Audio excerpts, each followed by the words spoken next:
아니야, 설탕을 그 무화과 맛있지 않겠어? 그 언덕에서부터 물론 저쪽 큰 너머까지 이 작은 어떤 면에서는 상당히 작은 언덕이 전부입니다. 그리고 이것은 사실 여호수아 때보다는 훨씬 더 후대의 흔적이 위에 덮여있기 때문에 여호수아 때의 흔적은 이것보다 더 작았겠죠, 흔적이. 그래서 이스라엘 백성이 그 건너편 지금 그 저기에 여리고가 도시가 있고 그 평지로 쭉 돼 있어서 그 너머에 희미하게 보이는 어떤 언덕처럼 보이는 것이 이제 요르단. 그래서 저쪽에서 이쪽으로 넘어오는 겁니다. 중간에 요단강을 건너서 그래서 여리고 평원에 진을 치고 유월절을 지키고 그 다음에 길갈에서 할례를 행하고 그 다음에 이제 여리고를 정복하게 되죠.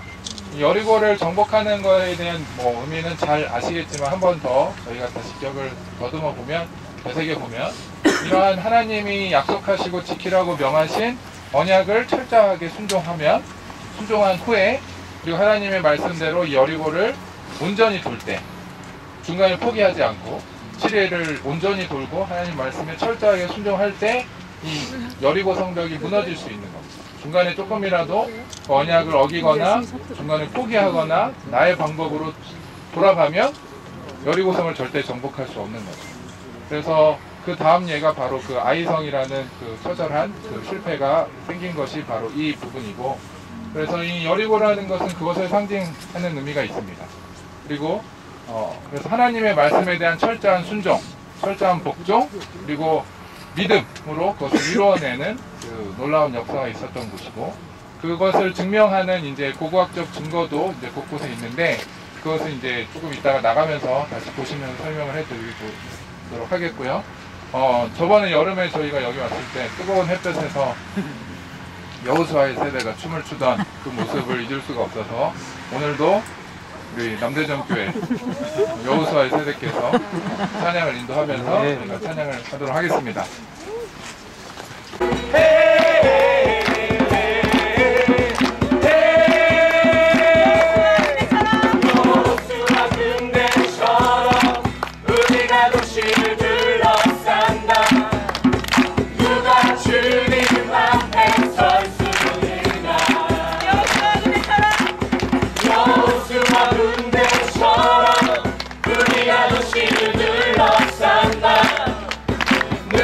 주님 앞에 설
올라왔던 데가 여리고성의 시작입니다.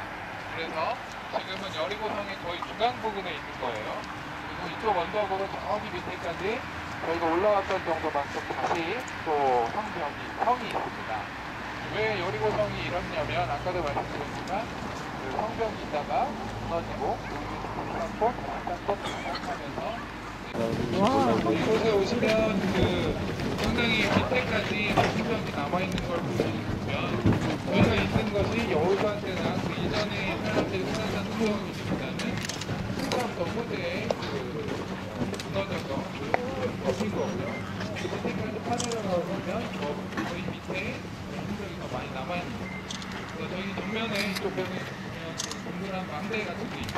그 망대의 역할에 대해서는 이제 그래서 이제 여리고 성서는 여호수아 때 여리고성이 정복된 것이 성경의 이야기와 여러모로 이제 비슷한 맞아떨어지는 이제 증거들이 몇 가지 발견되고 나서 이제 정복을 했으니까.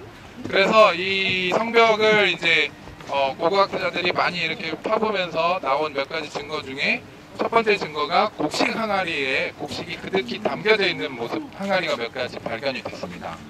그게 이제 여호수아 때로 추정이 되는 그 지층에서 이제 그 말은 뭐냐면 만약에 포위 공격이 오래되고 사람들이 오랜 시간 몇 달 동안 싸웠다면 아니면 뭐 1년 뭐 이렇게 오랜 시간 동안 싸웠다면 곡식을 많이 먹었겠죠. 6월절쯤이 이제 4월, 5월쯤에 초실절 이렇게 밀을 거두고 뭔가 추수를 하던 때이기 때문에 그게 만약에 오래됐다면 그 전쟁이 오래됐다면 그게 곡식 항아리들 빈 항아리들이 많이 발견이 됐을 텐데 곡식이 다 찬 항아리들만 발견이 되고 있습니다.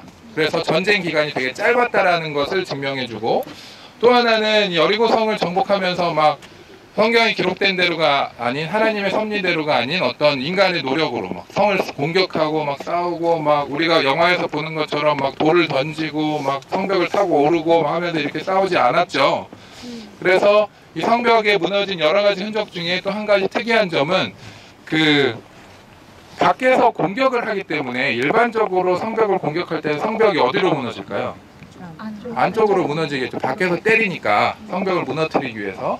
근데 이곳에 여리고 성벽의 하나의 흔적이 특이한 점은 밖으로 무너진 성벽이 남아있는 겁니다. 그 말은 어떤 자연적인 지진이나 뭐 흔들림이나 하나님의 주관하심에 의해서 성벽이 부자연스러운 전쟁으로 끝이 났다는 거죠. 그래서 성벽이 바깥으로 무너지면서 여리고성이 무너지고 그 성벽을 따라서 이제 이스라엘 백성이 여리고성을 정복했을 수 있습니다. 이런 몇 가지 고고학적인 증거도 그 여리고성을 정복했을 때 믿음으로 이 성을 정복한 그 성경의 이야기를 증명해 주는 부분이 있는 거죠.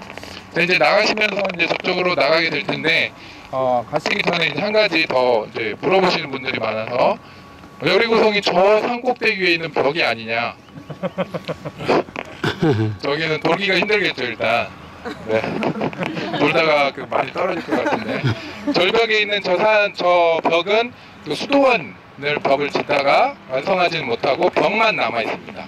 공터처럼 벽만 둘러져 있고 이곳에서 이제 기념하는 수도원은 사실은 약간 대각선으로 밑에 절벽에 이렇게 길게 붙어 있고 돔이 한 3개 정도 있는 건물 보이시나요? 벽에 붙어 있는 것.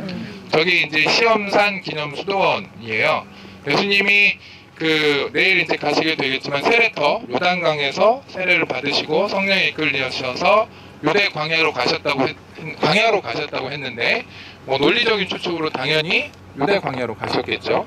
그러면서 이곳에서 40일 동안 줄이시고 금식하시면서 사단의 시험을 받으시는데 그 사건을 기념하는 수도원을 이제 저곳에 세워놨습니다.